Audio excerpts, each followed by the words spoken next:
Good morning. Today I am going to start C programming language.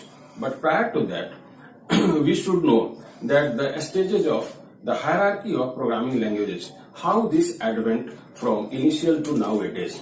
Initially, the programming language were used as machine level language, in which mode of instructions were 0 and 1, which is known as binary digits. Afterwards, in second generation, mnemonics were used as instructions, as mode of instruction. And nowadays, in third generation, the mode of instructions became almost English words. And here, the third generation is known as high level language. In high level language, we oftenly use the English words as mode of instruction.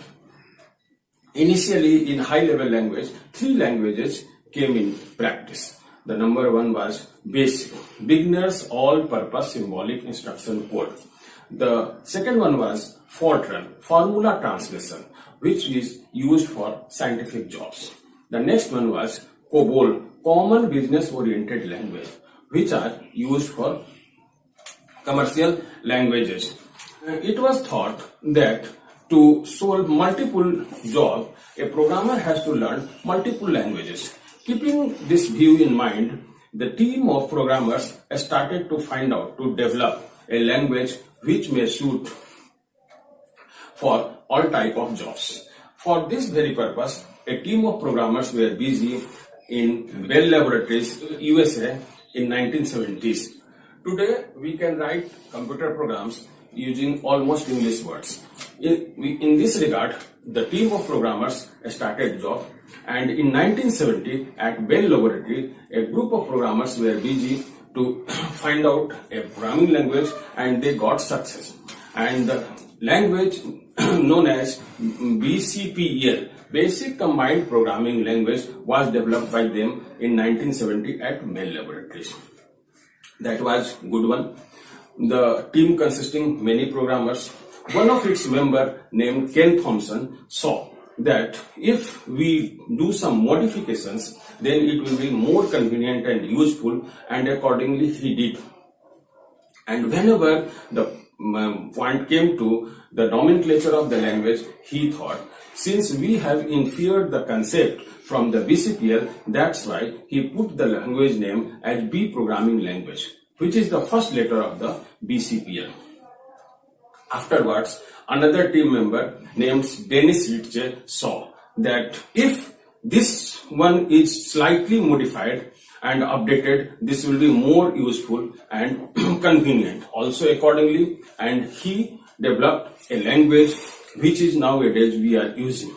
And whenever the point came that what should be the name of the language, he found that since the B language was inferred from BCPL and I have also inferred from B language, so the parent is BCPL. Accordingly, he put the programming language name as C programming language. C is the second letter of the BCPL. Students, it is a mere coincidence that C comes after B in alphabet. You don't think, since C comes after B in alphabet, that's why the language name is C. Really, the name is C is because the C is the second letter of the BCPL. Students, you were curious to know that the language we are going to learn will operate on which type of platform. In fact, the C language was introduced by American National Standard Institute, ANSI. So the language was termed as ANSI C, which is for the multi-user environment. But it was thought that it is so useful, and the user of multi-user environment are bigger in world.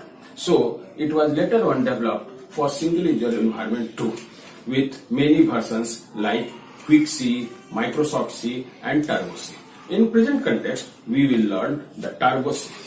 Initially, the language was for the multi-user environment known as ANSI C, which has some limitations. So whenever the programmers modified the language and brought for single user environment, there were so many limitations. That's why all the programs written in ANSI C can be easily executed on the single user environment wherever the programs written in Turbo C or Quick C or Microsoft C can also be executed on multi-user environment with slight changes. That's all. So we learned that how C programming language started, what are its version. Now we have to learn that what are the prerequisites, so that prior to developing the codes, I mean writing the computer program, what steps we have to do. So initially we draw a flowchart. A flowchart is simply a graphical method of indicating a proposed or actual solution of problem. Often we say a correctly drawn flowchart allows the actual computer programming to be accomplished with much greater ease.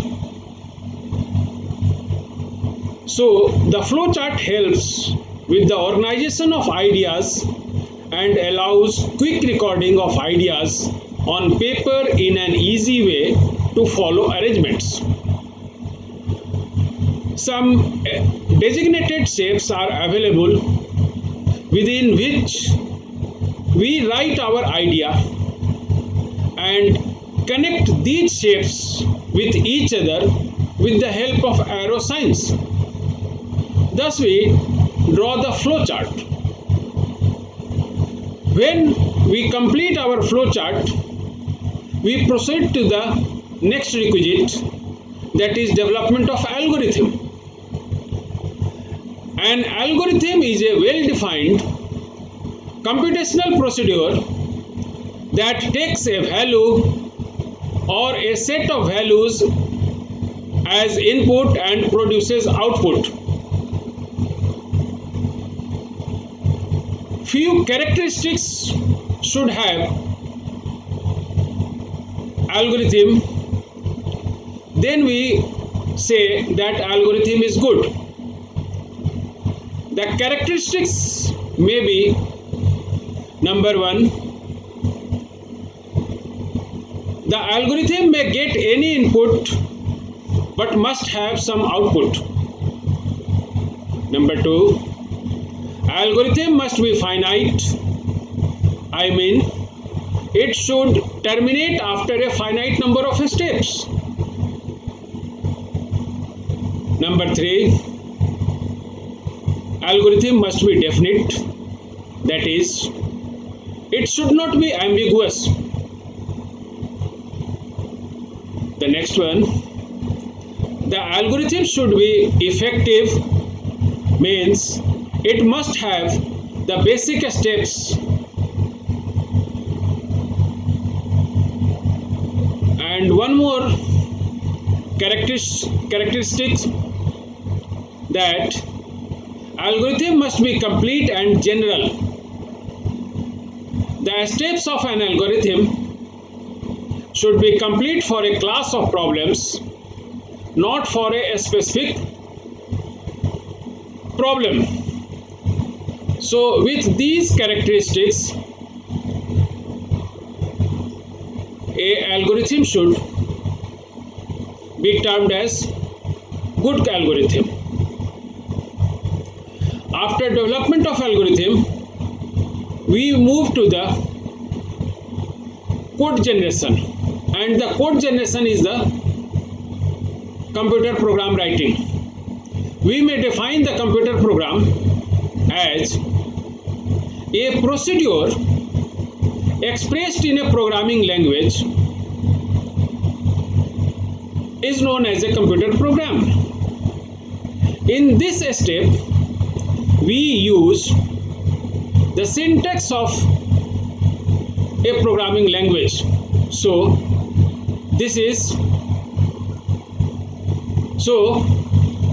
the program writing starts from here. Up now it is required to know what are the variables type for which we have to whom we have to process and get output. Where these values will be stored, I mean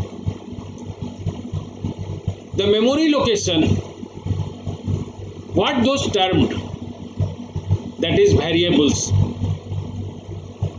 and how a formula will be constructed, I mean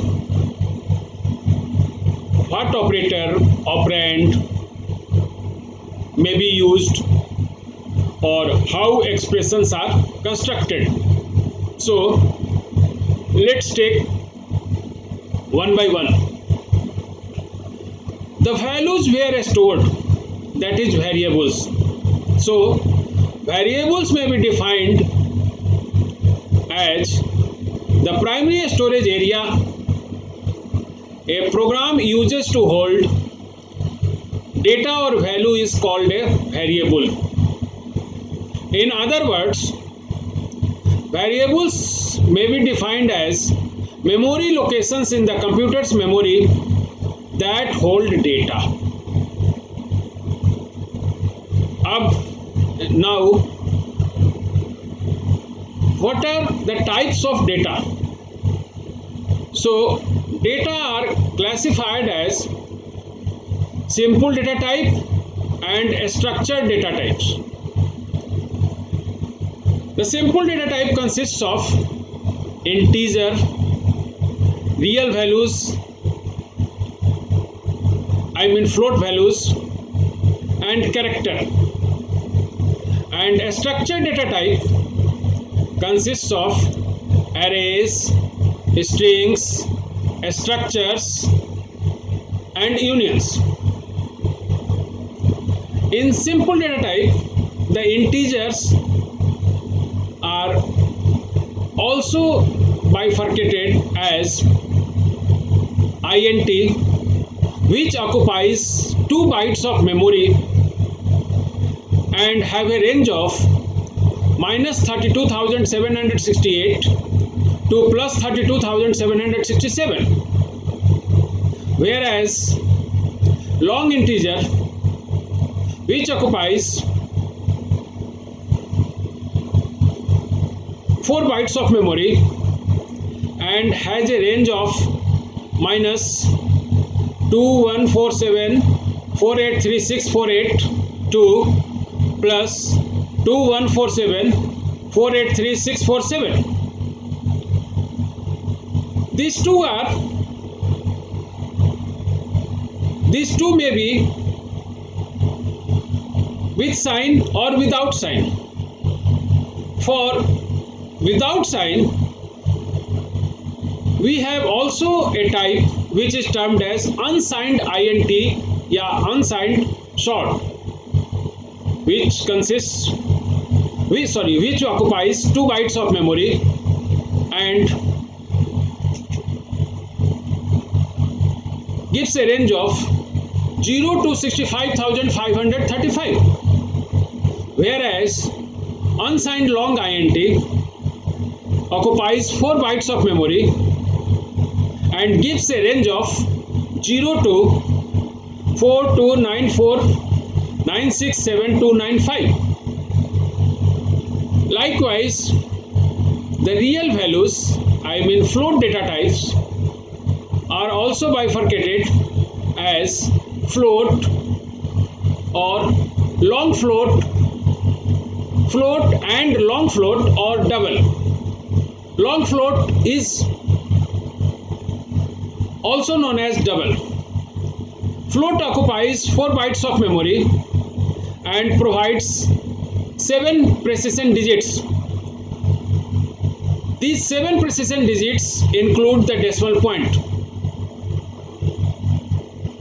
which has a range of 3.4 into 10 inverse 38 to 3.4 into 10 to the power 38, and double, which occupies 8 bytes of memory and have a precision digits of 14 including decimal sign, have a range of 1.7 into 10 to the power inverse 308 to 1.7 into 10 to the power 308. In single data type, one more data type, that is character data type. The character data type consists of ASCII characters, a character value which occupies 1 byte of memory. Now the values, I mean data types, the variables, I mean the container of the values, and now how formulas are created. So we use operator and operands. So various symbols used are known as operator and classified as arithmetical operator, relational operator, and logical operator. And the value or variables which are used in a statement are termed as operands. So with the help of operator and operand, an expression is constituted. An expression is a formula consisting of one or more operands and zero or more operators. Means an expression must have at least one operand. It may have operators, may not have operators, but it has mandatory to be with at least one operand. Now there are three types of operators are used to expressions. The number one is arithmetical operator. The arithmetical operator have addition, subtraction, multiplication, division, and modulus or remainder. Apart from these five arithmetical operators, C programming language provide us two more operators, that is increment operator and decrement operator. Increment operator increments the value of integer variable, and decrement operator decrements the value of integer variable.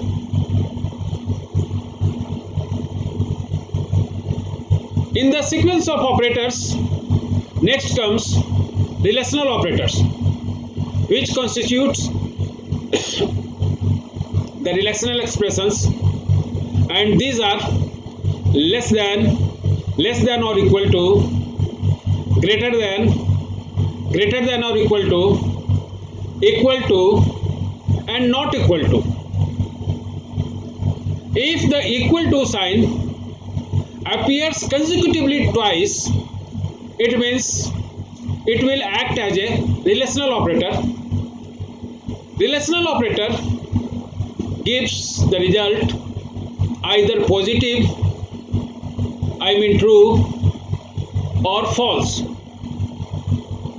If the equal to sign appears single, it means it will act as an assignment operator, and the expression will be assignment expression. So these are relational operators and expressions. And the next one is logical operators, which are also used to construct complex relational expressions. And the logical operators are logical not, logical and, logical or. So these three are used to complex expressions, and logical operators also outputs either true or false. So these are all about the variables which contains values, the data types which are used as values, and the operators which are used to construct expressions. So now we will in next session discuss about input and output statements which helps us to destinate the values to the variables. So in next session we will meet. Thank you.